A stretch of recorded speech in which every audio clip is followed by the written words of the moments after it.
All right, welcome everybody. I'm Ryan Grimm. I'm the Washington bureau chief for the Intercept. I'm also the co-host of the program Counterpoints. We're going to let everybody find their seat here, make their way down the aisle, get comfortable, make sure your cell phones are off. Pretty soon we're going to be watching the world premiere of the new documentary Uphill on the Hill, starring Liz Oliva Fernández, who is a Cuban journalist who comes to the United States for the first time, and we get to watch her parachute into this country and ask us, ask the public, ask lawmakers, ask policymakers why it is that this country is so insistent on continuing to impoverish and keep our boot on the neck of her country. I don't want to spoil too much more than that. After the film, we're going to be joined by Liz. We're also going to be joined by Representative Barbara Lee, Representative Jim McGovern, members of Congress. And we're going to talk about the film for about 30 to 40 minutes.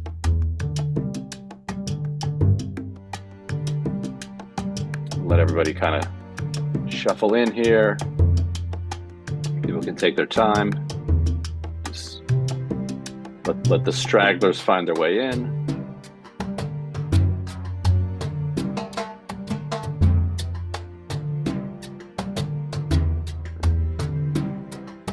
So Liz Oliva Fernández has also starred and helped produce a new documentary that also has come out very recently called Hardliner on the Hudson, about the alleged criminal Senator Bob Menendez, one of the hardest hardliners in Congress when it comes to Cuba policy. When we get a chance, we're going to play a little trailer for that film.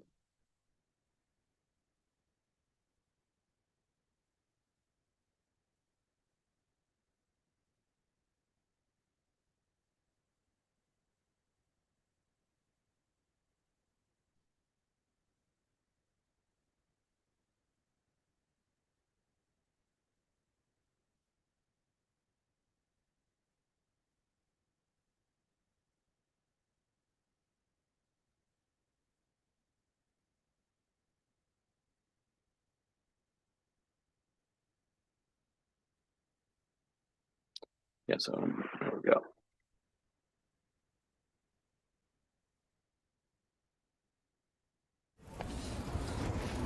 Hi, I'm Liz. I'm from Havana, Cuba, but right now I'm in Hudson County, New Jersey. This is Union City, New Jersey. Class, at surface, there's a strain of violence, of terrorism. There was an explosion. ¿Cómo se sintió en ese momento? Terrifying. No Hudson County politician is as powerful or notorious as Bob Menendez. They run as one party. There's no dissent, like a mafia. Si yo sé que ustedes van a venir aquí a hablar de Cuba nada más, yo no hubiera aceptado esto. Bob Menendez is a money-making machine when it comes to fundraising. Yo soy cubano. Soy cubano. Cubano. ¿Y aquí en New Jersey hay corrupción? Donde más político corrupto hay. Todas las noticias dicen cuál es el senador más corrupto que existe. Breaking news, New Jersey Democratic Senator Bob Menendez has been indicted by a federal grand jury. 3 counts of conspiracy to commit bribery, extortion, and fraud. Hola, senador Menéndez. Mi nombre es Oliva Fernández. Soy periodista independiente de Cuba.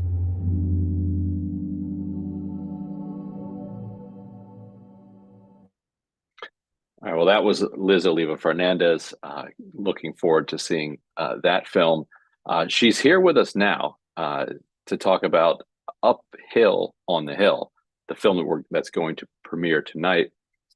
Liz, thank you so much for being here tonight, and thank you for the work that you've done here. Can't wait to talk to you more after the film, but wanted to get a little thoughts before we start.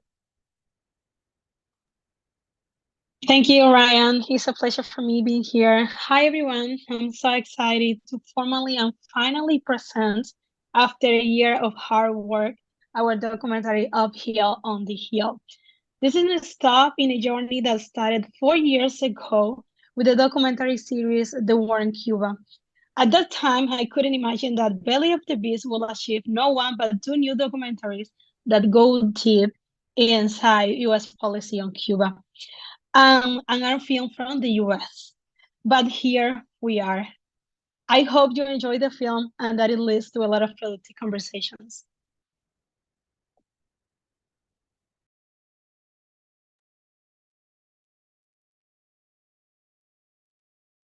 All right. Without anything else, let's play the film.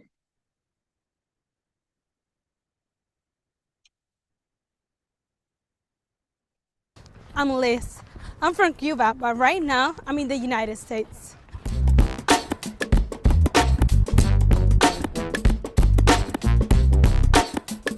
This is my first time in this country. I didn't come as a tourist or an immigrant. I'm a journalist, and my reporting in Cuba led me here. Hi, I'm Liz. I'm Liz. I'm Liz. I'm Liz.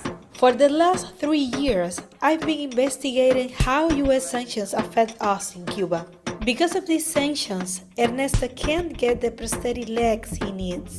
Roxana's patients can't find the medicine she prescribes. Alain can't access websites that could help his software business. And that man's COVID vaccines didn't save as many lives as they could have. I want to understand why the U.S. government is doing this to us, because it doesn't make any sense to me. And I'm not the only one who feels this way. It does not serve America's interests or the Cuban people to try to push Cuba towards collapse. Obama tried to end the U.S. embargo, and things began to get so much better in Cuba. But then, Trump rolled it all back. I am canceling the last administration's completely one-sided deal with Cuba. We have to vote. And Biden? For new Cuba policy as well. Biden's Cuba policy is not new. President Biden is imposing new sanctions on the Cuban regime. New sanctions against Havana. The president warns, quote, "This is just the beginning." The number of Cuban migrants coming to the U.S. has dramatically increased. One of the largest mass migrations in American history. The reason?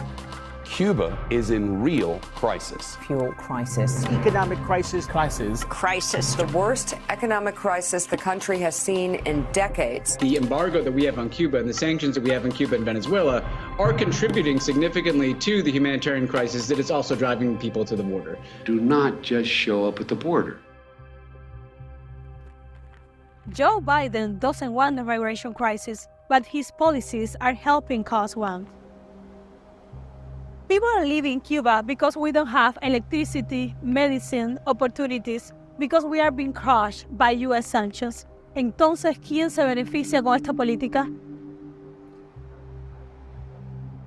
I came here to Washington, D.C. to find out.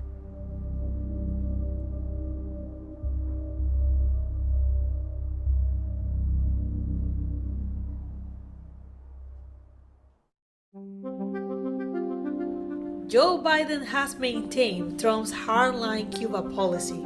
To find out why, who better to talk to than a hardliner, at least a former one. Carlos. Qué gusto. Un placer. Muchísimas gracias por hacer tiempo para reunirse con Con nosotros. muchísimo gusto. Mr. President, I believe passionately in your vision. Carlos Gutierrez was the CEO of Kellogg's and later Commerce Secretary under George W. Bush. He supported U.S. sanctions and regime change in Cuba. The administration of President Bush is committed to accompany Cubans through a transition to political and economic freedom. But Gutierrez had a change of heart after Obama announced the new opening with Cuba. President Obama makes history transforming U.S. policy toward Cuba. He's also gaining new fans among Cuban Americans. I was Republican, hardliner, and I inherited talking points from my father. You know, it's very easy to do. You inherit a point of view and you don't have to think for yourself, and you have a strong point of view, and I wasn't really engaged. I was doing business, but I've had an obsession with Cuba. I have read everything, pro, con, you name it. So when President Obama decided to normalize, that's when I said, I'm getting involved. This is my opportunity to make a shift. I decided to go to Cuba, speak out against the embargoes. I became the chairman of the U.S.-Cuba Business Council, the Chamber of Commerce. In Miami, the talking point is, you see, it didn't work. That's not true. I was there. I think I went down 15 times, and I loved every single time. I lost 95% of my friends in Miami. Yes. But I would do it again. Why did you lose your friends? They're so extreme. If you say, boy, you know, the Hotel Saratoga is nice, oh, you're a communist. When Trump arrived to the White House, the people in the Chamber of Commerce didn't do nothing in order to stop. A lot of people who were very involved in Cuba all of a sudden disappeared because it was politically risky. So I would call a bank and I'd say, hey, why don't you do business in Cuba? They say, we would love to be able to, but we can't because we don't want to be criticized. We have business in Florida. We used to call meetings with business people and get 40 CEOs. Today it's very hard to get 2 or 3. And what's happened now with Biden administration? Nothing. It was clear that he wasn't going to do anything on Cuba. That's the way he is. You know, he's a cautious politician. Maybe he wants to do what Obama did. If he gets a second term. If he gets a second term, maybe he'll do something. Because in his second term, he doesn't have to get reelected. He doesn't need Florida anymore. But he don't get a Florida anymore. No, he's not going to get Florida. You're right. Biden needs to say, I am going to pick up where Obama left off. Are we going to be here in 20 years with the embargo? I hope. It's crazy. They're doing the same thing they've been doing for 62 years. In many ways, Cuba is stuck in time. So is U.S. policy. Most Cubans today look forward to the time when they will be truly free. The freedom of Cuba is a non-negotiable. A free, united, and democratic Cuban people must receive the blessings of freedom. Cuba sera protegida. A free Cuba is what we will soon I hear the achieve. cries of freedom coming from the island. For more than 6 decades, the U.S. government has been pushing for regime change in Cuba. Assassination attempts, an invasion, terrorist attacks, economic sabotage, psychological warfare, extraterritorial sanctions, and embargo. The U.S. has tried to overthrow the Cuban government in every way imaginable. I do not believe we can keep doing the same thing for over 5 decades and expect a different result. Obama understood the definition of insanity. So why didn't any president before him or after? What can we do in the face of this communist threat? The only answer to communism is a massive offensive for freedom. In the 60s and 70s, the Cold War drove U.S. policy toward Cuba and around the world.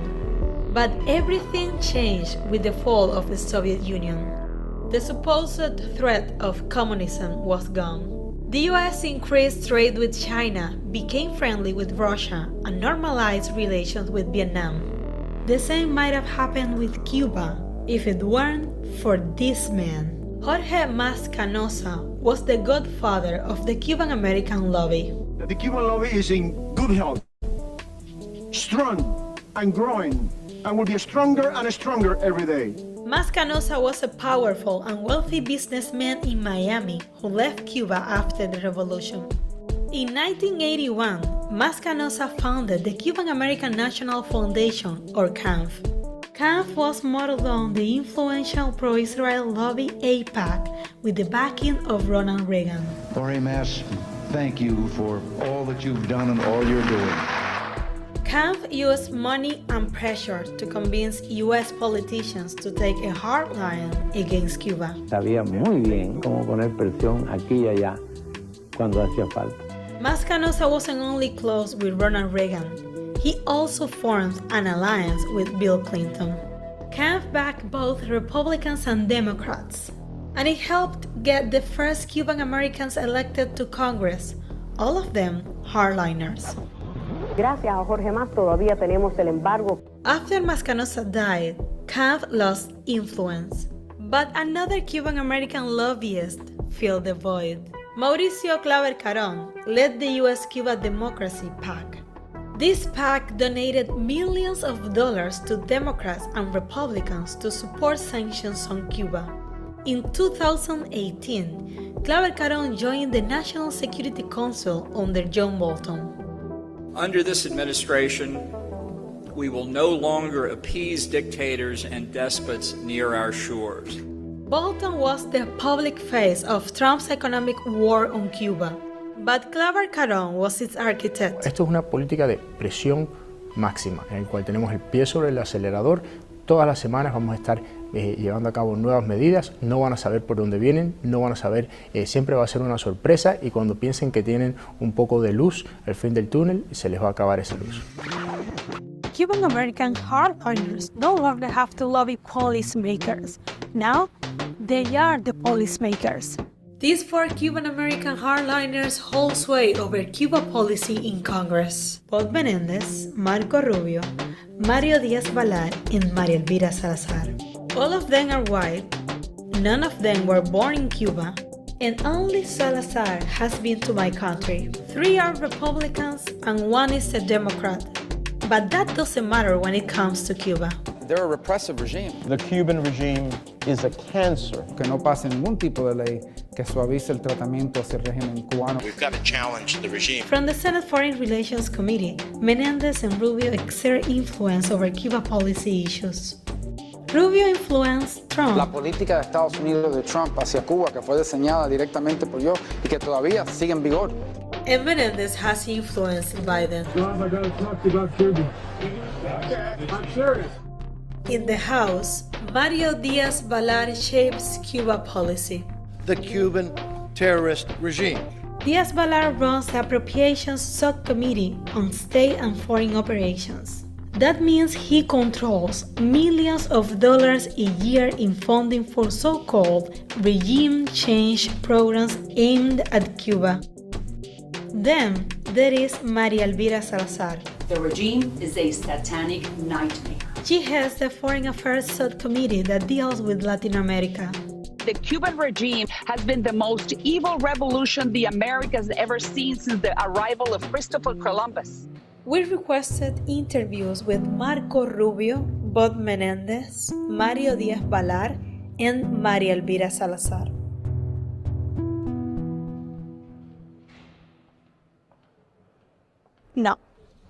No, por gusto. Olvídalo. Estos congresistas se la pasan todo el tiempo hablando de Cuba en la prensa, pero darle una entrevista a una periodista cubana crítica de las sanciones, ¿estás loco?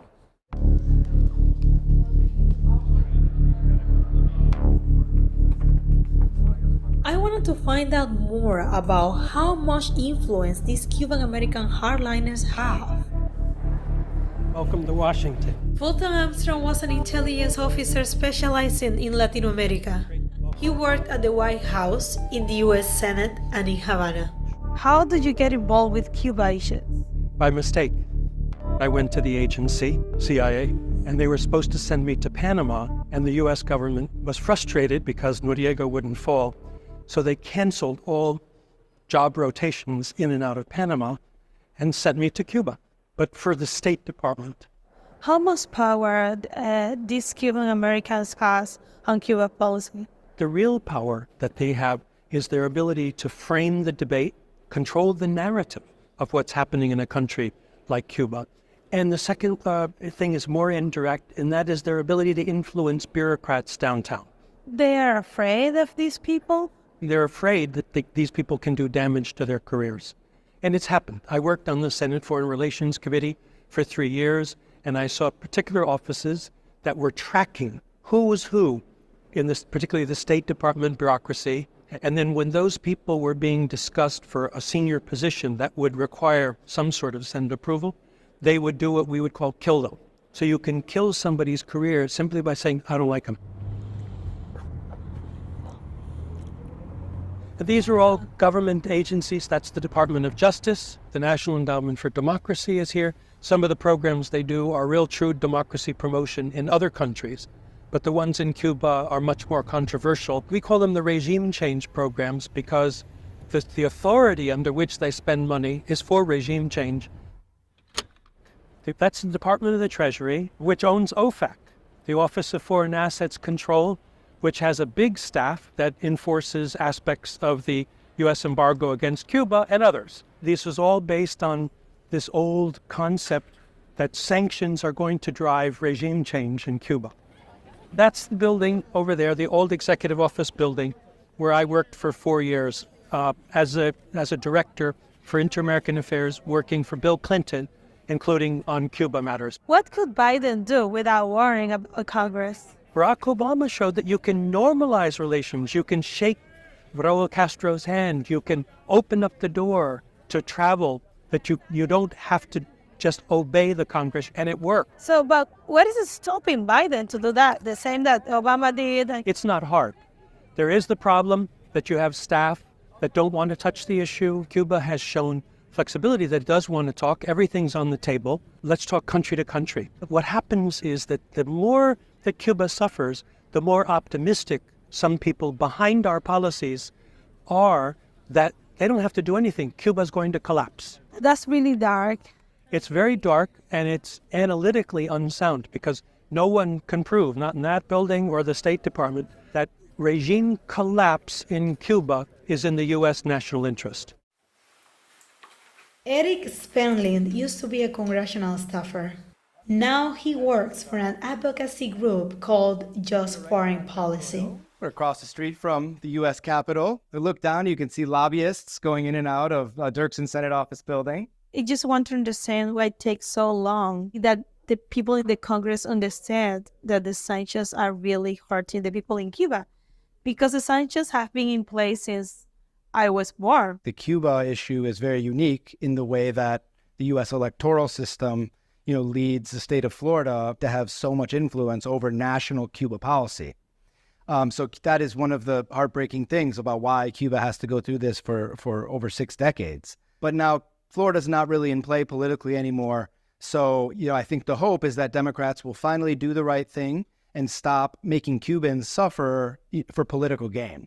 Is Florida that is stopping Biden to change the policy towards Cuba?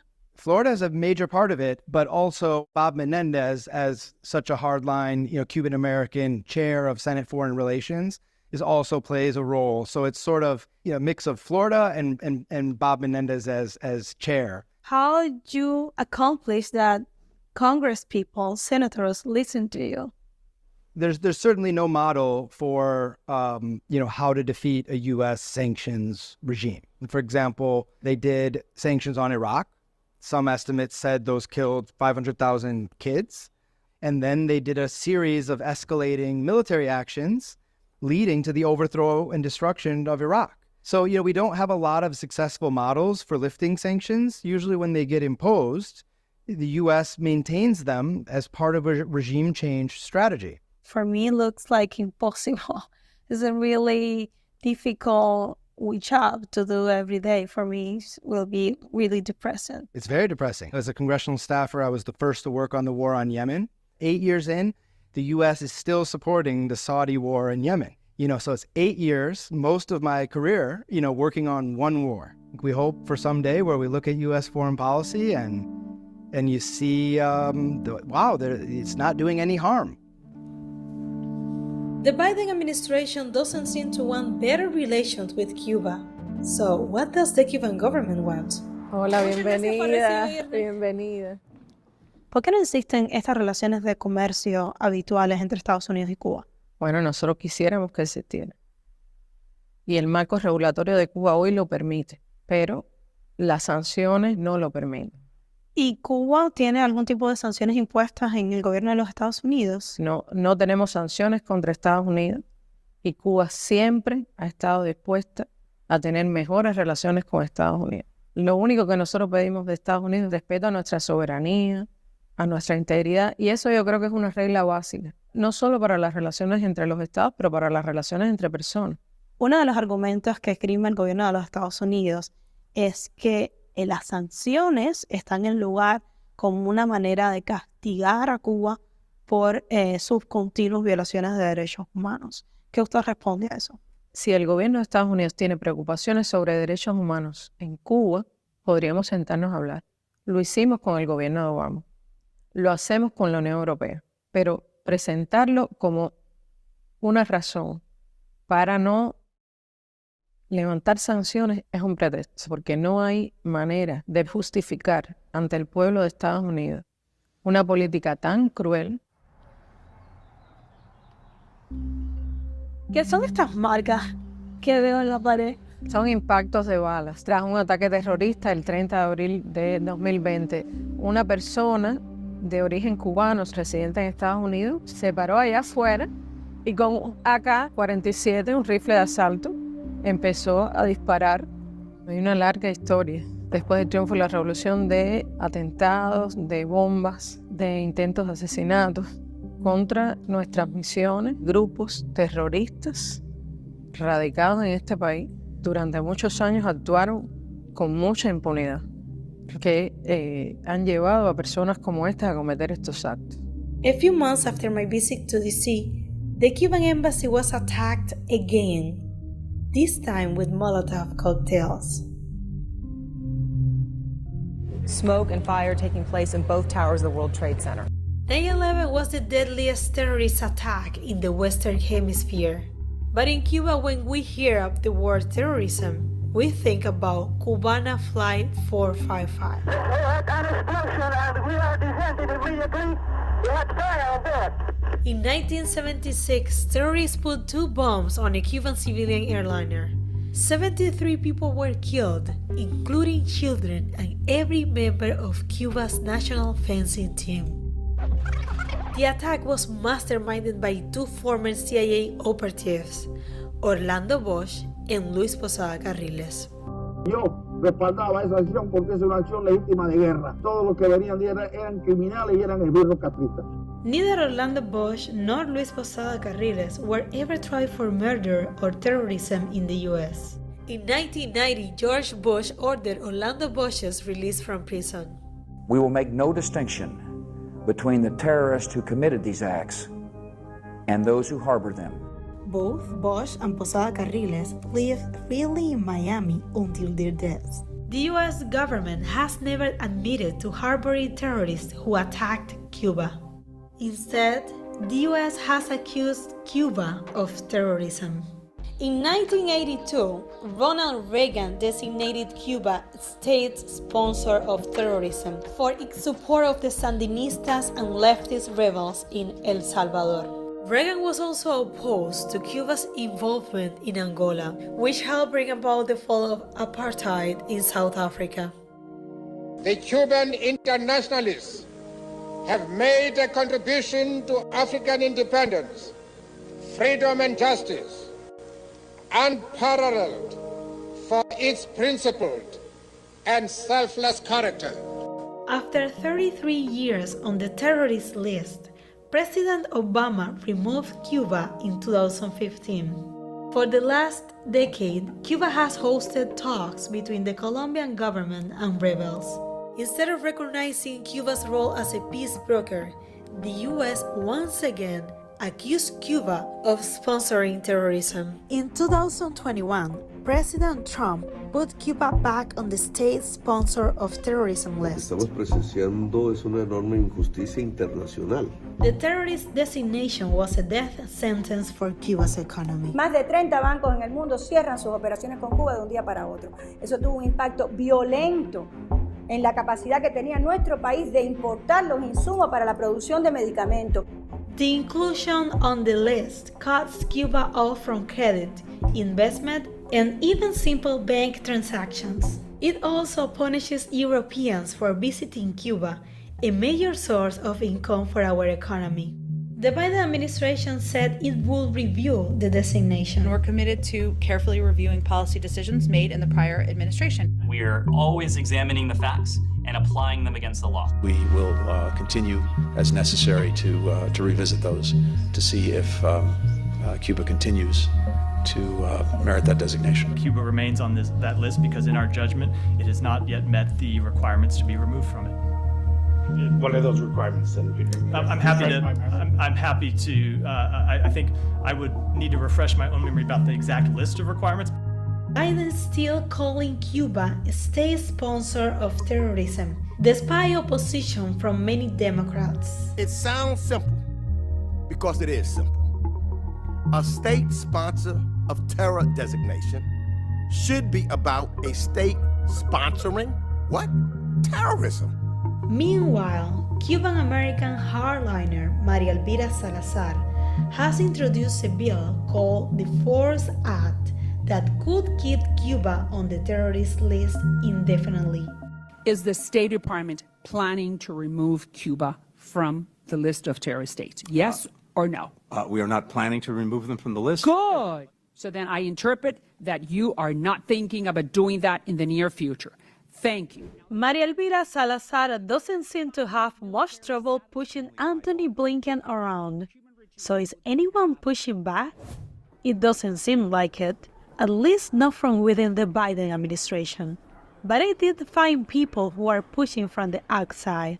Hands off Cuba! Hands off Cuba! Down, down, down with the blockade! Cuba sí, bloqueo no! Cuba sí, bloqueo no! Get Cuba off that damn list of state sponsors of terrorism.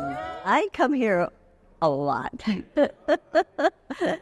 And sometimes I come, knocking on doors or with meetings.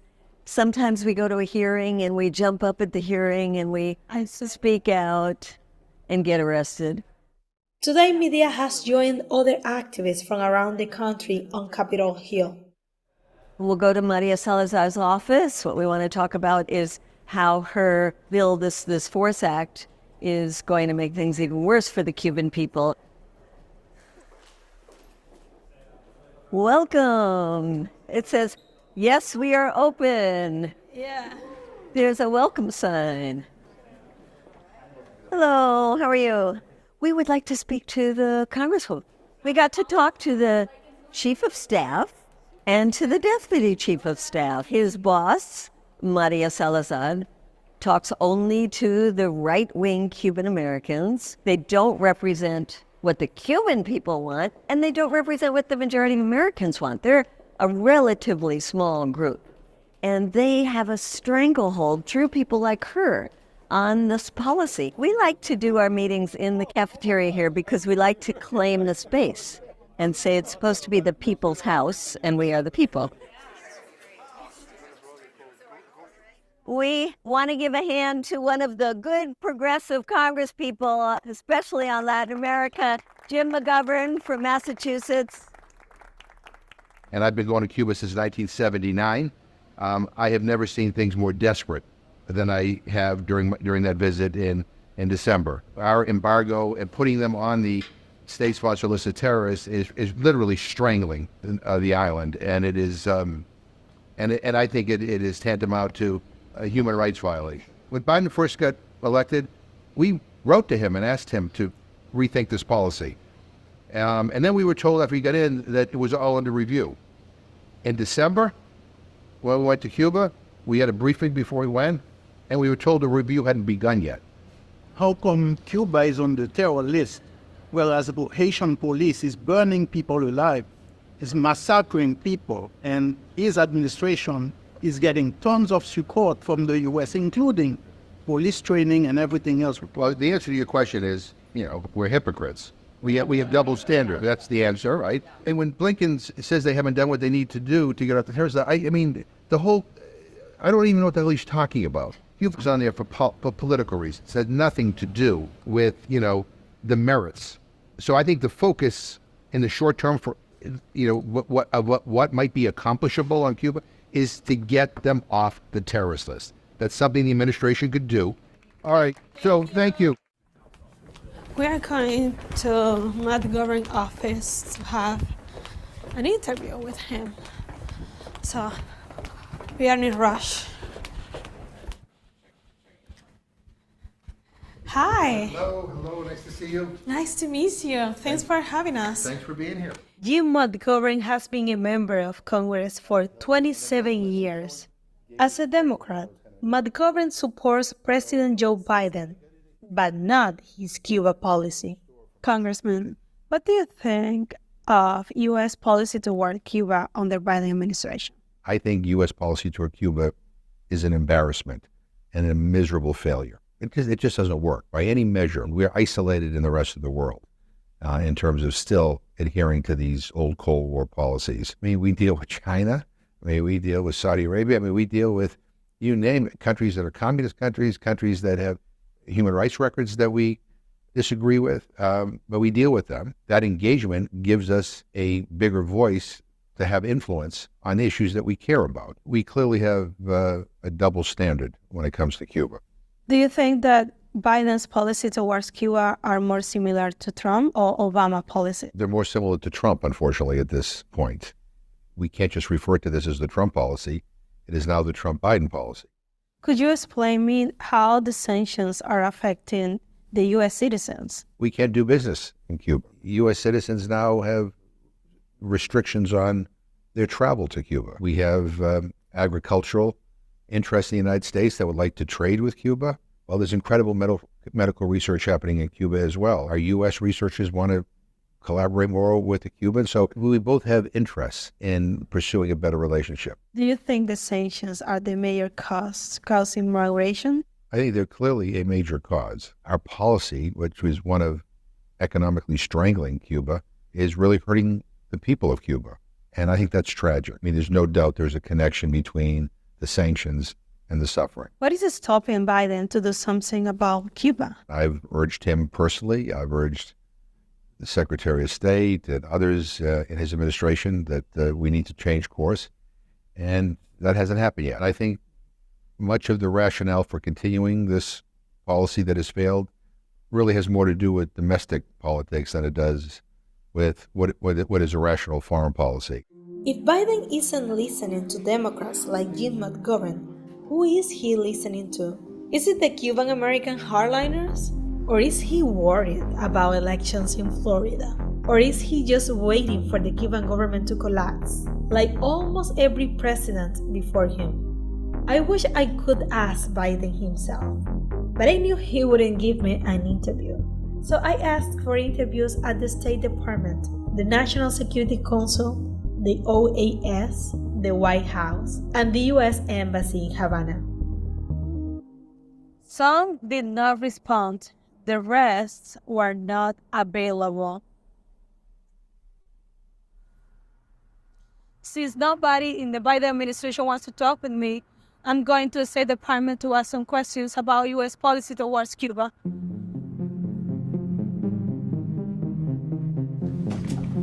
Good morning, everybody, or good afternoon, rather, I'd say. Go ahead and kick us off.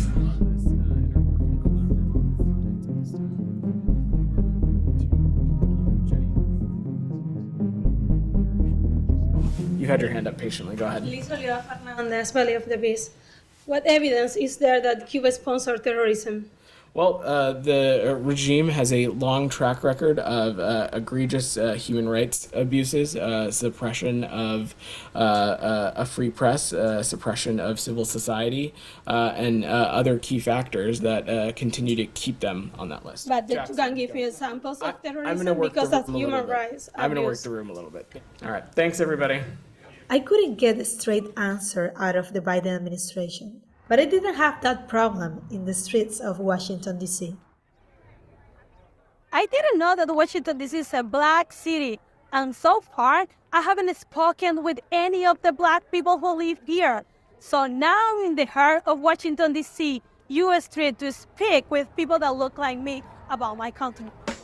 Have you heard about Cuba?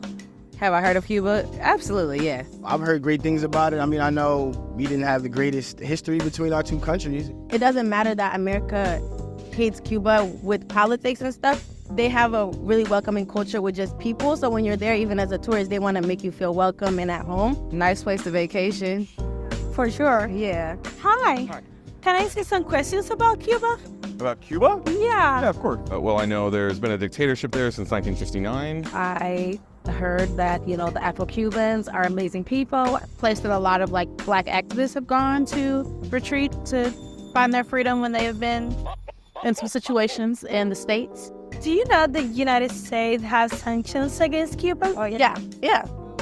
For a long time. I know. I feel like it's wrong because I don't see why the United States of America would do that to Cuban. I thought it got lifted, to be honest, but that doesn't surprise me. Yeah, I knew with like the travel restrictions, I know that they like lightened them up. So I assumed, just generally like diplomatic relations would improve. If I'm not mistaken, Barack Obama lifted those. And it seems like everybody was happy about it. I know I was because I'm a cigar smoker. I really don't know anything about what's going on, but I know I want to visit.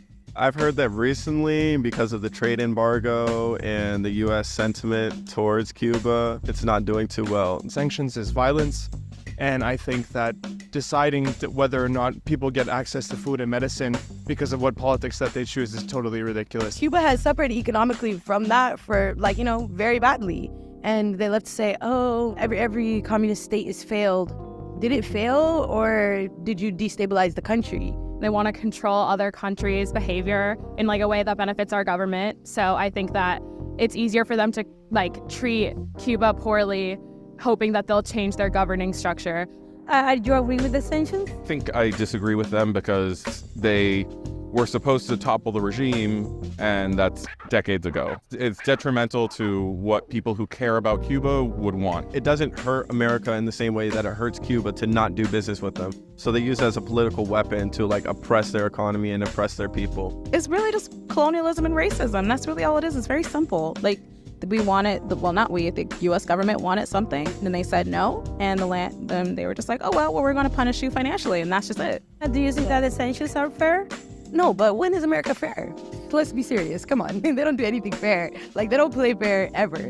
They get their way. And also, United States government put Cuba on the state sponsor of terrorism list. What does that mean? That is a country that supports terrorism. Yeah, that's a bit far-fetched. Is that Cuba what? It sponsors terrorism. No. I just don't feel like they're terrorists to me. Nah. They're not bothering nobody. They in their own country doing their own thing. You understand what I'm saying? They're not trying to harm nobody, so what's the problem? Yeah, exactly. What's the problem? What's the problem? I want to try to find out. All right, we're gonna find out. So a lot of times we've done things that could be considered terrorist acts. So I just leave that right there. Question should be flipped about United States using Guantanamo Bay. We are the ones who were acting as terrorists using these black sites. The most extreme level of terrorism that we've seen, it has been done by the U.S. military. But they get to make their list and decide who's called terrorists. So I've never heard of any political threats, financial threats, economic threats, any direct threats of war besides the Cuban Missile Crisis that was 70 years ago. Nothing else has come up, so why now? So what happened when Barack Obama was president, there was so much positive press about Cuba, everything that was going on. It's been silent. So I don't know who is responsible for elevating the voice so that people know what's going on. But if you had not stopped me on the street, I would not have heard anything about Cuba. The Biden administration may not be listening to the people when it comes to Cuba policy, but the government of Washington, D.C. is. Robert White is a city council member and D.C. native. In 2023, he sponsored a resolution to condemn the U.S. embargo and Cuba's designation as a state sponsor of terrorism. Washington, D.C. is not alone. Some of the largest U.S. cities, including New York and Chicago, have called for an end to sanctions on Cuba. Resolution from the District of Columbia by itself won't modernize or normalize relationships with Cuba, but it could be the impetus for, say, Maryland doing it.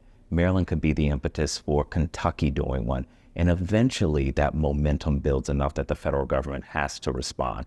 So we are sort of a drip in the cup, and my hope is that eventually this cup fills up.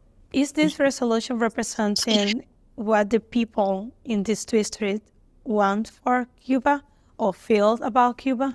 I cannot tell you the last time or if ever I've heard someone say, we need to keep Cuban-American relations where they are. What I've heard for many years, as long as I can remember, is people in the district and elsewhere in the United States who believe it's time for us to get rid of the sanctions, to modernize relationships. I don't think that having Cuba on the terrorism list or economic sanctions against Cuba does much good for Americans or for Cubans. So I think we're all better served if we start to normalize relationships, cultural exchanges, and I think that's how we move forward.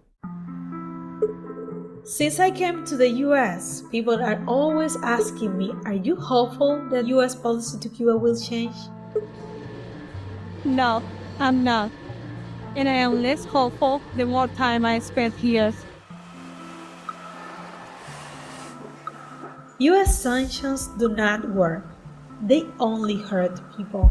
I think almost everyone in this city, in this country, understands that. But the politicians here don't care. Nos utilizan como ficha de cambio para ganar elecciones, para influir en el Congreso y para fingir que les importan los derechos humanos.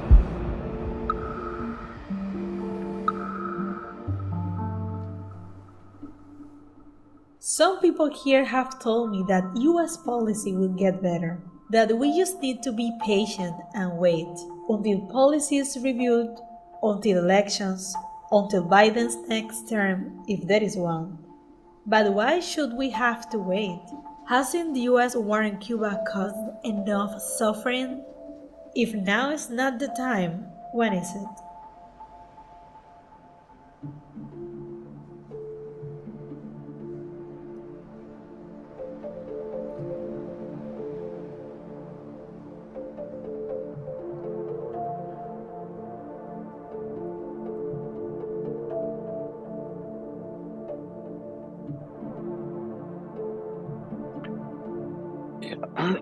Yeah, our Cuba policy truly is one of the most infuriating and inscrutable outrages that Washington produces.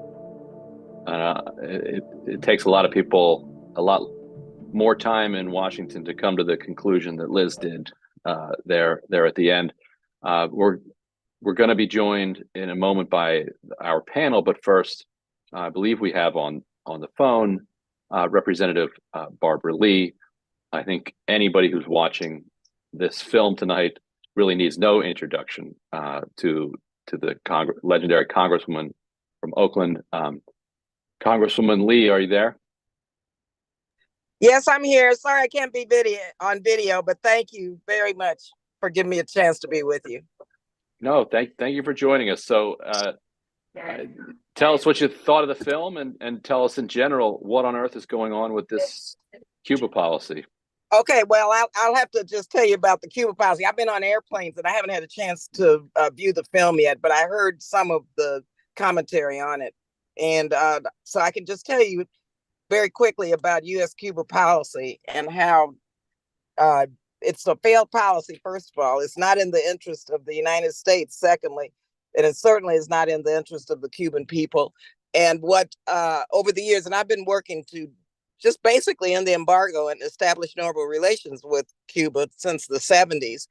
And what I have seen over the years is that it has not been developed into a political movement that would challenge candidates in congressional races and the presidency to lift the embargo. And until we politicize it, it's going to be the same failed policy. I've worked and continue to work to just try to get Cuba off the state-sponsored terrorism list. I mean, it's like, come on, that is an issue that is outrageous because it's hurting the Cuban people, but also it's hurting tourism. It's hurting other countries, the people of other countries who want to travel to Cuba. Now they have to put their name on a list. I mean, it's a really chilling, it provides a chilling effect, not only for Cuba and the United States, but for the rest of the world. And that's just basic. And that was imposed by Pompeo and Donald Trump right before they left office for no reason, quite frankly, no reason at all. And believe me, I've talked with the president and Secretary of State and National Security Council, and we have quite a strong core group of members of Congress fighting to, one, take Cuba off the list of state-sponsored of terrorism, but two, to make sure that we move forward to end the embargo. But until it's politicized, until you guys register to vote and get involved in politics, we're going to have an uphill battle. And so I would encourage you to challenge all of the members of Congress, challenge every member of Congress that's running, get involved in their elections and campaigns, register people to vote, and take it all the way to the White House, because, this is a political movement and our voices have not been heard politically. We see what people say publicly when they kind of stumble over themselves to kind of try to defend this, but behind the scenes, privately, when you're talking to administration officials, what's the response that you get for why they just simply won't move on this question? No real response. It's, of course, the political prisoners and human rights issues, which for me, that's what it's been since the 70s, since I started working on Cuba. And then the July unfortunate events of July where people were arrested, that became a reason not to move forward, when in fact we had been trying way before July to move forward, to begin to at least go back to the Obama era reforms. And that did not happen even before July of last year. And the same human rights issues that they continue to raise. And I remind them that we all believe in standards of human rights, especially international standards of human rights, including looking at what's taking place in the United States and every other country in the world. And so we have to be for real when it comes to just using that as a weapon. But in fact, we have to address human rights everywhere. And we have to address issues around political prisoners everywhere in the world. But that shouldn't stop us from moving forward to end the embargo and to normalize relations with Cuba. And I know you have to run in a moment, but Liz, if you have any questions for Congresswoman Lee, feel free to ask one. But the last one I wanted to ask is just, what about rank and file Democrats or even rank and file Republicans in the House? I understand, the Cuba lobby, the Cuba hardliners, but how does the median kind of member of Congress think about this, and why is it kind of so difficult to kind of move them on this issue? And does it go back to what you were saying? Yeah. I co-chair the Cuba, working group, and we have Democrats and Republicans. And I have to tell you, it just goes back to their districts and constituents not saying and demanding, holding, them accountable, and they will follow. If their constituents say do it, I'm telling you, if they knew that their elections were at risk, they would. And then there are Republicans who just bow to what the speaker says, include Donald Trump, including the speaker. And so we have those two issues. We have Democrats who I'm sure would work. I think there are probably 3 or 4 Democrats who would resist. The rest of our Democratic caucus, be assured they would follow us if in fact the politics were correct. And so you guys have to understand, you cannot sit these elections out, and you cannot not use Cuba as an issue in the campaigns of members of Congress, both Democrats and Republicans. Liz, you have anything you want to ask Congresswoman Lee before she goes? You're good. All right, well, Congresswoman, I know you only had a moment, but thank you so much for joining us. Really appreciate it. Thank you all. Yeah, I look forward to looking at the film, but I'm just saying to everyone there, please understand, between now and November, you all can make a difference. And so don't rely on this MAGA extremist Republican Congress to do anything until you all do your work and move forward and aggressively talk about elections and using Cuba as an issue that's going to define or determine whether or not your voters are going to, that you all will vote for whichever congressional candidate who does the right thing. So thank you again. Well, thank you, Congressman, and you enjoy your evening. Hope you get a chance to watch it. It was good. You'll like it. I'm on 2 time zones, East Coast and West Coast, so have a bit more to do, but thank you all. It's been really great being with you. All right, talk to you later. Okay, bye-bye. All right, so a quick update. Representative Ilhan Omar said that last-minute emergency could not join us this evening, so we have Representative Jim McGovern here, and of course, Liz Oliva Fernández, who all of you are now familiar with after watching that film. And actually, Liz, if we could start with you, I wanted to get your take on the United States. It was fun to kind of watch a journalist kind of parachute into the United States, because as a journalist, I've done, parachuting into other countries. trying to figure out what's going on there. What were your impressions, and how did they compare to kind of what you had understood about the United States before you got here? Thank you. Well, for me, it's a kind of mixed emotions because I really had low expectation in my first trip to the United States. I wasn't expecting too much, but at least I was expected to talk as a journalist with US politicians.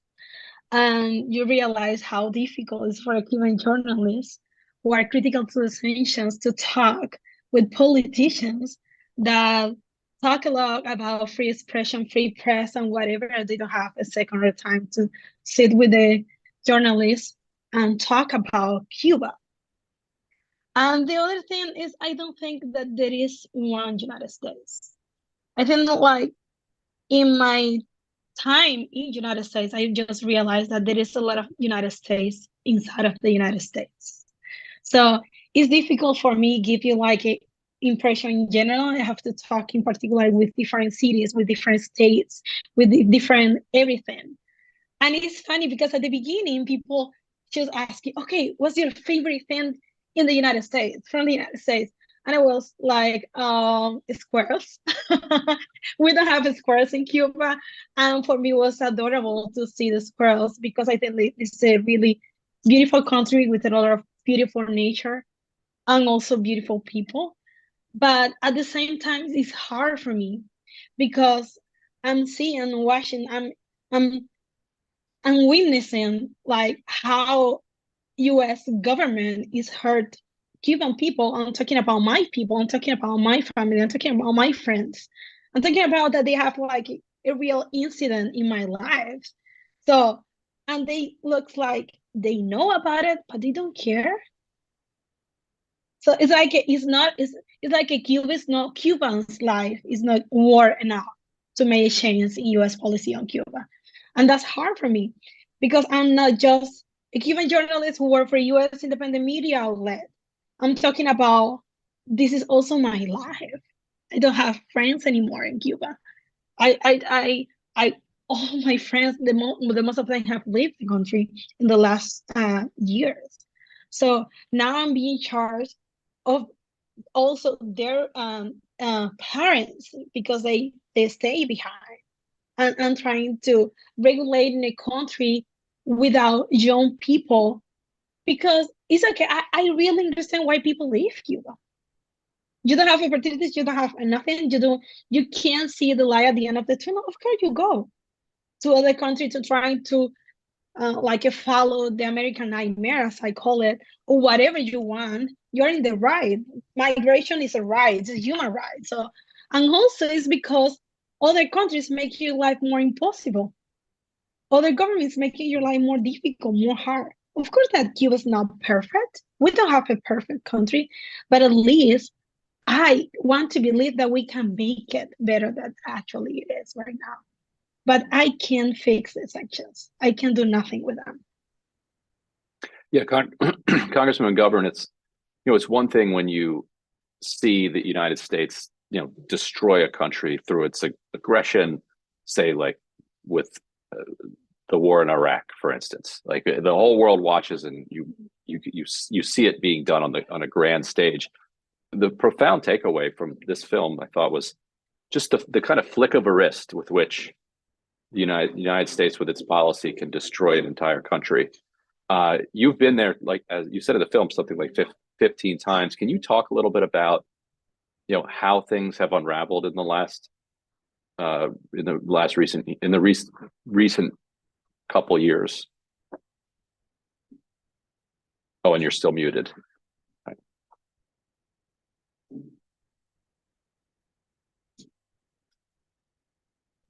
How's that? Can you hear me? Yep, gotcha. All right. Well, first of all, let me thank Liz for making such a magnificent film. And I think anybody who watches it will see the injustice in current U.S. policy, and I think will feel compelled to actually do something. And I hope they will listen to Barbara Lee and call their representatives and say, this issue is important. We need you to be on the forefront of changing policy. But my first visit to Cuba was when I was in college in 1979. Things have changed dramatically since then. And I was one of the people that sat down with President Obama and then Vice President Biden, urging that they change policy. And President Obama took some important steps to change that policy, and things began to get better in Cuba. The economy started to get better. There were fewer shortages. We were having important discussions on a range of issues, not just things we agree with, but some things we disagree with. And I thought that the future was incredibly bright. And then Trump came in and reversed everything. And when Biden won again, I thought he would change things immediately, because he was in that meeting with a few of us and President Obama. We talked about changing the policy, and he didn't. Many of us wrote to President Biden before he was even sworn in, asking him to change the policy. And then we were told that it was under review, and here we are, and things haven't changed. My hope is that he will still change things, and I don't want to wait till the second term. I want him to do it now. There's still some time to do it. I'm going to give a speech on the House floor tomorrow on the fact that hunger has increased in Cuba. Food insecurity has increased, in large part because of our policy. And the one thing President Biden can do really quickly is take Cuba off the state-sponsored list of terrorism. That would open up all kinds of opportunities to help improve things for the Cuban people. And the final thing I'm going to say, and I think I said it in the film, look, we all care about human rights. I co-chair the Human Rights Commission. But when you economically strangle a country, when you have policies that produce food insecurity, that too, in my opinion, is a violation of human rights. And so we need to change our policy, and I'm going to do everything I can to pressure this administration to move in that direction. And Liz, can you talk a little bit about what the experience was like in Cuba after Obama started the process of normalization? What changed there, and which changes were the first to be undone? Everything. I don't know. For the first time, I was talking about migration, young people leaving the country in the last years. When Obama, President Obama broadcast normalized relations between both countries, you can see actually people want to stay in Cuba, want to create a future in Cuba. For the first time in many years, they realized that, okay, I can stay, I can create something, I can do a business. I really have an opportunity here. And the data, you have the data. In that time, there was the lowest migration process between Cuba and the United States at the time.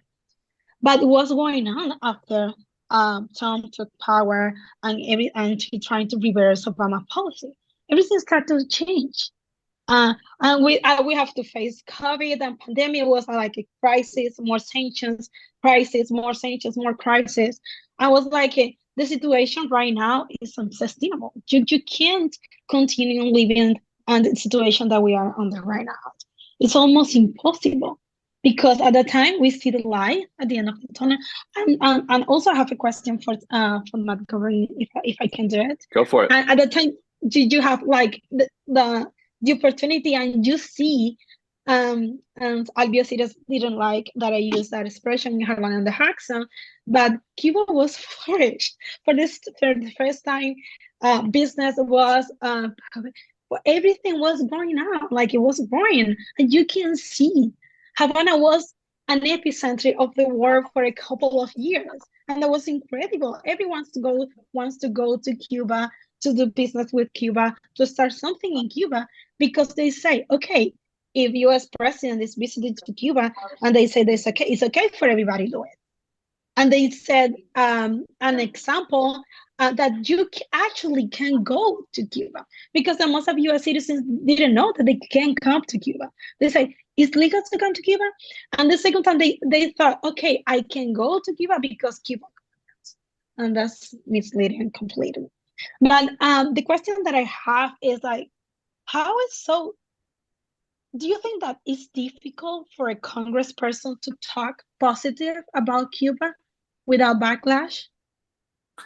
You know what? I don't, and that's why we need to push more and more members of Congress to be more forthcoming about the need to change our policy, and also about the incredibleness of the Cuban people. I mean, the culture, the music, the art. I mean, there's so much that people in the United States can take part in and enjoy. Yeah, there is a Cuban lobby. I think it is less influential today than it was years ago. But few members of Congress, and you highlight them in your film, they're vocal. We need more people on the other side to be vocal. And when we talk about normalizing relations with Cuba, yeah, it is a benefit to Cuba. It is a benefit to the Cuban people. It's also a benefit to the people of the United States. It's we have agriculture that would like to do business with Cuba. We have other interests that would like to do business with Cuba. We have people that want to travel to Cuba. They want to go to school in Cuba. They want to enjoy the culture. But they can't do that while we have this ridiculous policy. And people have asked me over and over and over again, how do you justify the embargo and putting Cuba on the terrorist list when nobody can tell me why they're on the list? And there's no justification. It's stupid. It's dumb. And as a member of the U.S. Congress, I'm embarrassed that that's my government's policy because it makes no sense. The way to help the Cuban people to open things up, and we can have a relationship of mutual respect. Doesn't mean you have to agree on everything, but we can actually, build a relationship that is beneficial to both our people. So yeah, again, going back to what Lee said, a lot of members of Congress, this is no consequence out. We need people to go. We need more people to push this administration to do the right. And one thing I've heard, and I'm curious for both of you actually to respond to this from different perspectives, is that after the Obama administration opened things up with Cuba, the economic growth ended up giving the Cuban leadership some political capital where they could start experimenting with various economic policies, adopting some of the things that Vietnam has done to merge governments and markets, adopting some of the things that the Chinese have done. But the embargo, the state-sponsored terror list, and other kind of stranglehold of the economy leaves them basically no room to experiment on a policy basis at all. And I'm curious if that was your, Liz, if that was your experience, that you saw the government kind of almost paradoxically opening up more after normalization than it does under an embargo.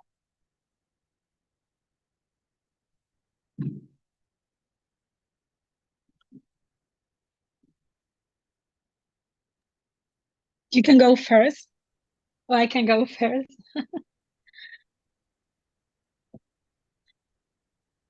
You're on mute. There we go. There we well, go. Look, yeah, you laid out the dilemma here, and the irony is that when you talk to people in the U.S. government, they say that they want to see a thriving private sector in Cuba, and yet their policies make it almost impossible for that to happen. And you're right. There were all kinds of discussions and all kinds of possibilities of new approaches, of mixed approaches, of trying different things. It's hard to do that when you're now worried about making sure your people have enough to eat. I mean, there are shortages, and so I've always been. I've always asked the question, like, what is the end game here? What is supposed to happen? And no one really can give me an answer because all that our current policies are doing, it's not changing the Cuban government. What it's just doing is just putting more suffering on the Cuban people, and I think that's a cruel thing to do.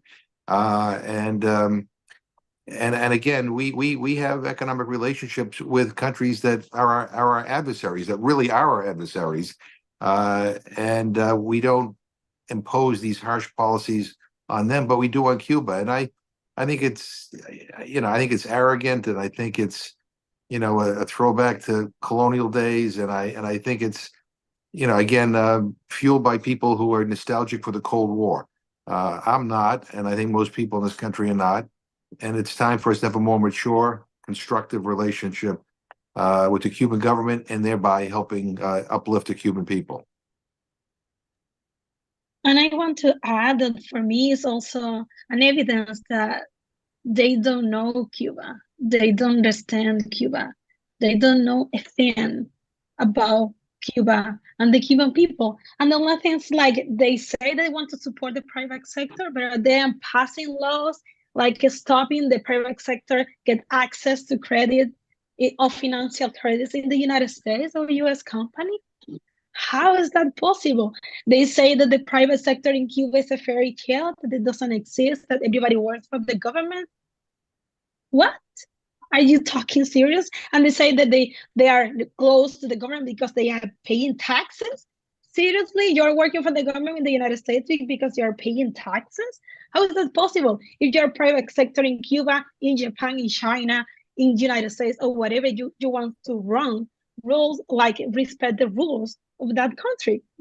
That's the way it is. It's not like it's something that can be external to that. And at the same time, I'm wondering, okay, so do you want to sanctions to Cuba? Because because you also have an opinion to do whatever is the country deciding in their own terms. But how is this sanctions helping to Cuba to have better human rights? Like the sanctions is helping we improve in Cuba the human rights violations? Is helping us after the 60 years? Do you think that if you are pushing against the courts and the government, they're going to be more soft? Or if you are waging a war, an economic war against a government, do you think that it's going to be easier for the people to have more freedom? And I'm talking ironically because for me it doesn't have any sense. So what are you trying to do? For me it's easy. It's like and this is also that you're trying to overthrow the government. You are trying to overthrow Cuban government. And Obama was trying to overthrow a Cuban government too, but they used a different tactic. Because they say, okay, this is all school things, doesn't work. We have been spending the last 6 decades trying to do this, and it doesn't work. The Cuban government is still there. So let's try different. Let's try to open the market. Let's try to bring private business to Cuba. Let's try to put money on Cuba. And of course, economical interest is going to, in some point, they're going to have or achieve like political interest too. And for me, this is the difference between Obama administration and the administration that we have right now. And another thing that the Trump administration did that the Biden administration has continued to put in place was activating, I think, what's called Title III of the Helms-Burton Act. This was a extraordinarily draconian piece of legislation that was written, decades ago, that allows somebody who's in the United States basically to sue the Cuban government or the Cuban company as claiming that the revolution stole their property. It shut down a lot of it famously shut down the cruise ships from going in and out of the Havana port, although that's on appeal right now. It was never activated in the past. It was when it was passed, it was suspended immediately, and no president up until Trump had activated that. I'm curious, Liz, if you've seen the impact of that kind of in Cuba. Like, what's the impact of the cruise ships, for instance, no longer being able to use the ports? And then Congressman McGovern afterwards, like, is this something that's on the radar of Congress, or is it so far behind the line of the other abuses that it's not something that anybody's really working on? Well, in 2019, we started to see the impact of these new sanctions against Cuba. With the cruise ship, the tourism was going, like the data was going down. Everything was stopped. It's like a city of gas. And after that, we have COVID, and so far Cuba hasn't been able to recuperate itself to the tourists at the same level that we have during the Obama administration period. But at this point, I think people are not waiting any longer for the cruise ship. Like, that's done. People are trying to move forward and trying to create new ways to sell things, because okay, now you can see, if you walk Havana streets, you can see tourism is kind of noticed. You can see more tourists with the pass of the time, but at the same time, I think that they are trying to reinvent themselves. We always say, like, Cuba are resilient. Well, we are applying that to that. We are trying to focus also to the national people, like trying to discover new ways to expand the private sector. But that's not the worst thing, because okay, the cruise ships was all sorry. Now we have to deal with ESTA. Like, this is the visa that allows Europeans to come to the United States with asking a visa. Now, because Cuba is on the list of the state sponsor of terrorism, because the United States said it, Europeans have to ask for, if they go to Cuba, they need to ask for a visa to go to the United States, because it's illegal for them. And this is something that was like that so quickly.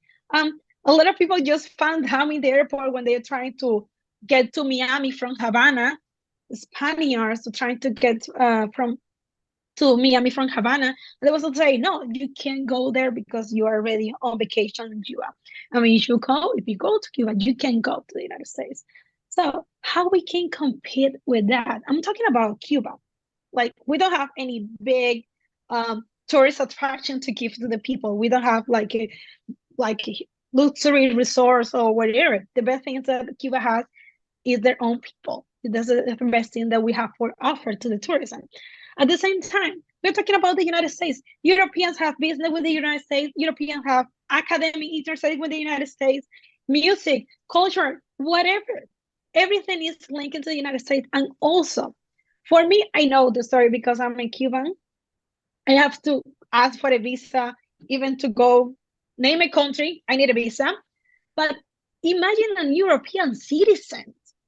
They are not used to ask for an appointment to wait 6 months, for getting an appointment in an embassy to ask for a visa to go to the United States. That's making people think twice in order to go to Cuba. Even they are dying to go to Cuba because everybody's talk about Cuba, or they know about Cuba for someone. They need to thinking twice, because also they have retroactive. So that means that if you came to Cuba in 2017, you can't go now to the United States. And that's crazy. Yeah, Congressman McGovern, is there any movement on any either of those on the Title III question?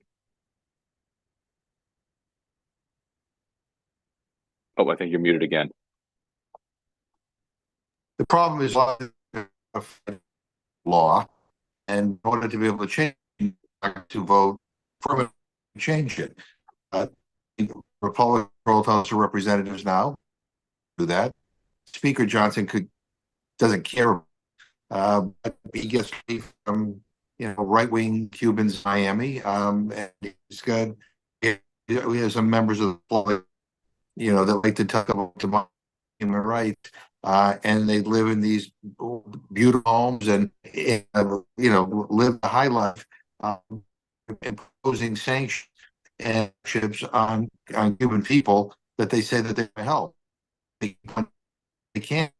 They say about democracy, and they care about giving people the ability to live a better life.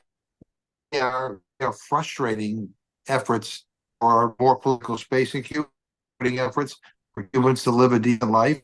And again, back to what I said, what is the end?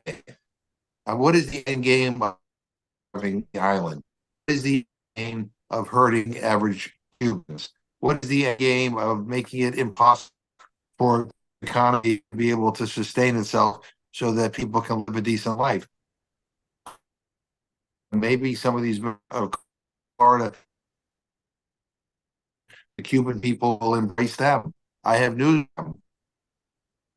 That's ridiculous. And times over the years, one thing I've learned is while the Cuban people want to have good relations with the United States, they don't necessarily want to be us. Everybody has their view of what they want their future to be and what they want the future of Cuba to be. It is not what we in the Congress in the United States dictated to be.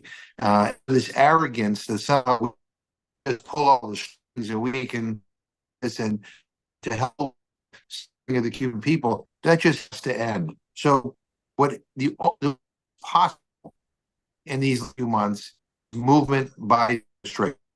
And that is where we focus a lot of our attention. Members of Congress to call the Biden administration to start policy. I'm so sorry, Representative. We can't hear. We can hear you. He's breaking up for you too. It's breaking a lot. Okay. Okay, let me move. I'm going to move. All right. In the meantime, Liz, let me ask you. Thank you. In the meantime, Liz, let me ask you what Miami was like for you. I saw you were down there interviewing Carlos Gutierrez.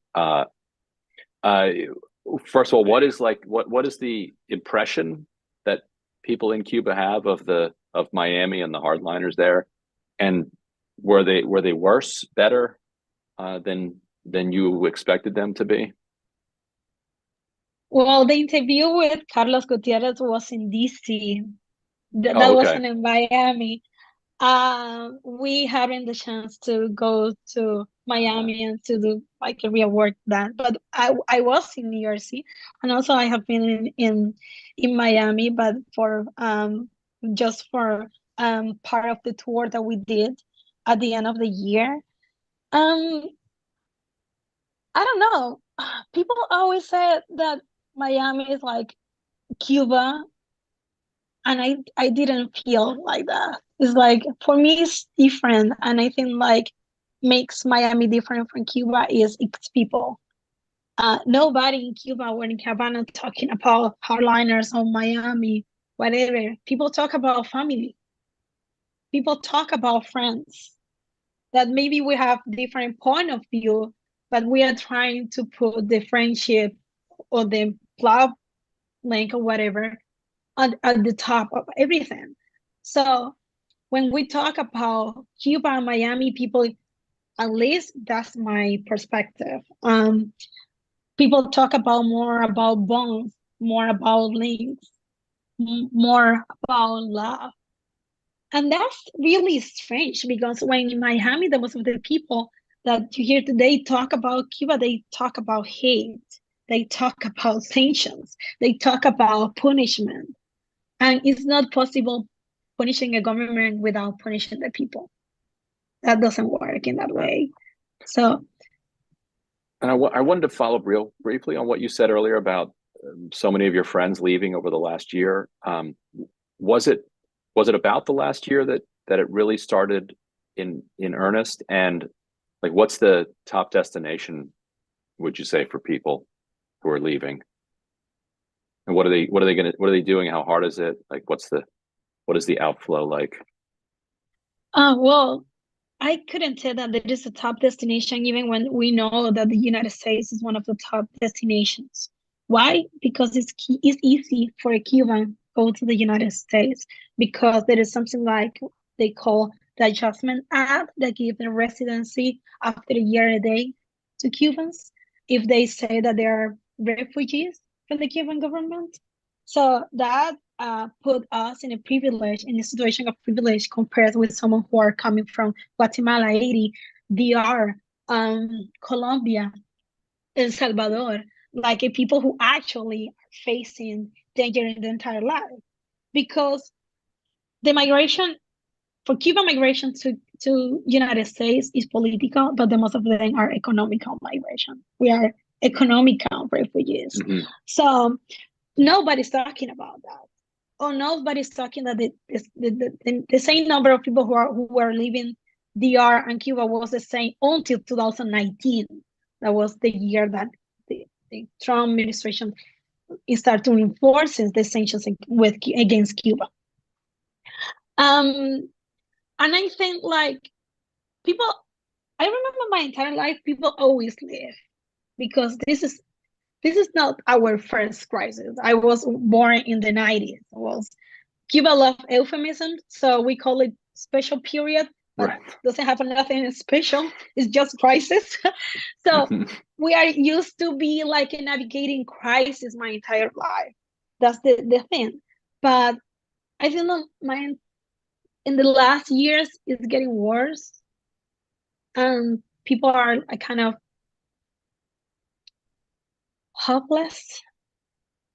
Like you can feel that the feeling is the same. Also, people are sad because you are continuously losing friends, family, because of distance, and also because of politics.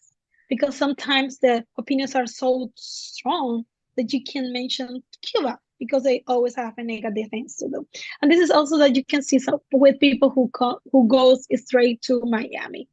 It's quite different in a Cuban that migrates to Miami than a Cuban who migrates to Houston, Texas, I don't know, New York, Syracuse, whatever.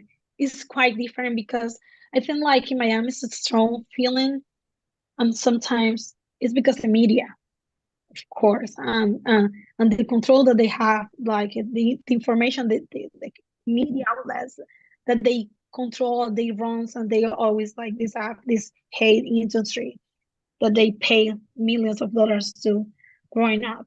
And that's sad.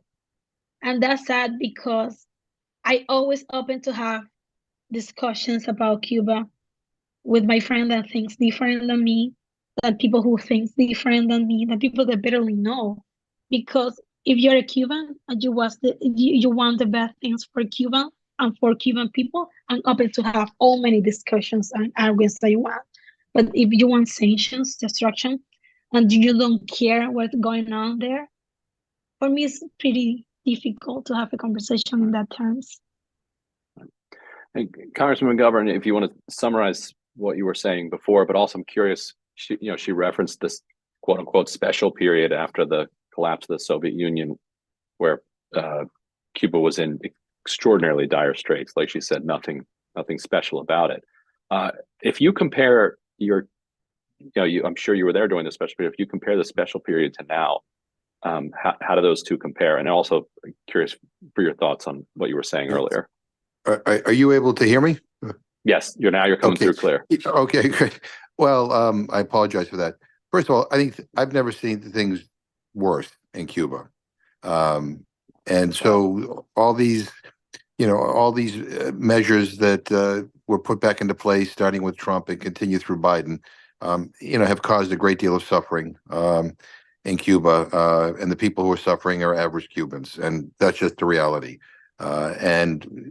If we held hearings on Cuba that were actually balanced hearings, if we had more briefings on Cuba that were more balanced on Capitol Hill, if the administration actually focused more attention on Cuba, which I hope that they will do, I think it will become clear that our policies are not only not working, they are cruel. They need to be brought to an end.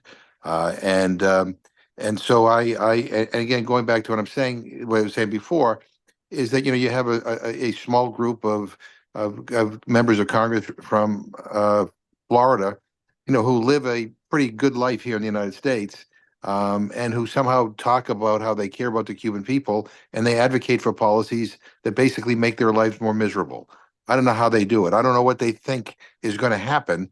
But the bottom line is what they are doing are hurting the very people they say they want to help. And the Cold War is over.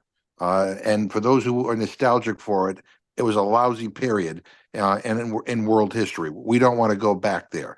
And again, there's an opportunity to build a better relationship between our two countries.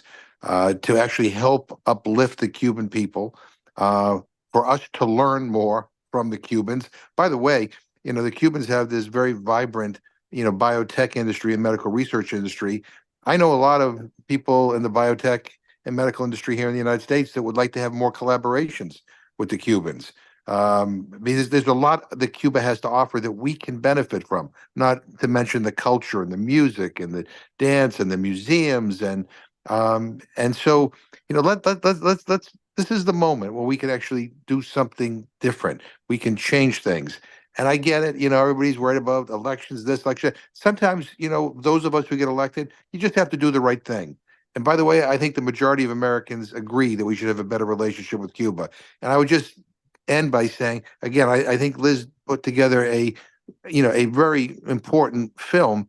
And I think we need to figure out, those who are listening and are watching, how they can send it to their friends and how more and more people can see this, and hopefully that will result in more activism. Yeah. Yes, totally agree. Thanks to Belly of the Beast for producing and for hosting this. The film's uphill on the hill. Everybody should share it.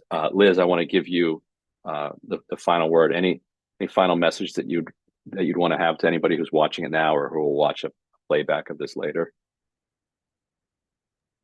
Well, I just want to add, I know that a lot of things are happening in the world. I know that a lot of things are happening in the United States right now, that people have their attention divided because Palestine, so many issues, like 80 happened. I just want to ask the people that dedicate a few moments to think about Cuba, to try to advocate it for Cuba, for its Cuba people, because there is no such a perfect victim. There is not. We are not perfect. And for me, sometimes it's difficult for US citizens to understand the black and white and also the gray area in a topic. But I think Cuban people have demonstrated that we are worth it enough, that it's okay, be loud and be vocal to talking about what is happening in Cuba and also how we can change that reality and we can do it better. And we can finally trying to say in the same sentence, like cooperation, whatever, between the United States and Cuba without having to talk about the sanctions and how it's affecting the Cuban people. Can't agree with that enough. Again, it's uphill on the hill. You've already seen it because you were here tonight, but make sure to share it as widely as you possibly can. And thank you to Congressman Jim McGovern. Thank you to Congresswoman Barbara Lee. And Liz, thank you so much for the film and for joining us to talk about it. Yeah, I just have to say it's not my film. the phrase. No, just the phrase of the film, but behind the film there is a lot of people working hard. The whole thing of Belly of the Beast, the outreach, Jess, the entire team in Havana, Jihan, Brody, Reed, that is our director, Danielle, Lee, Justin. So this is really a teamwork. And I haven't been so proud to work for someone like I feel to work for Belly of the Beast and the people who actually work there. Wonderful. Well, and thank you to everybody for joining us. Thank See you soon.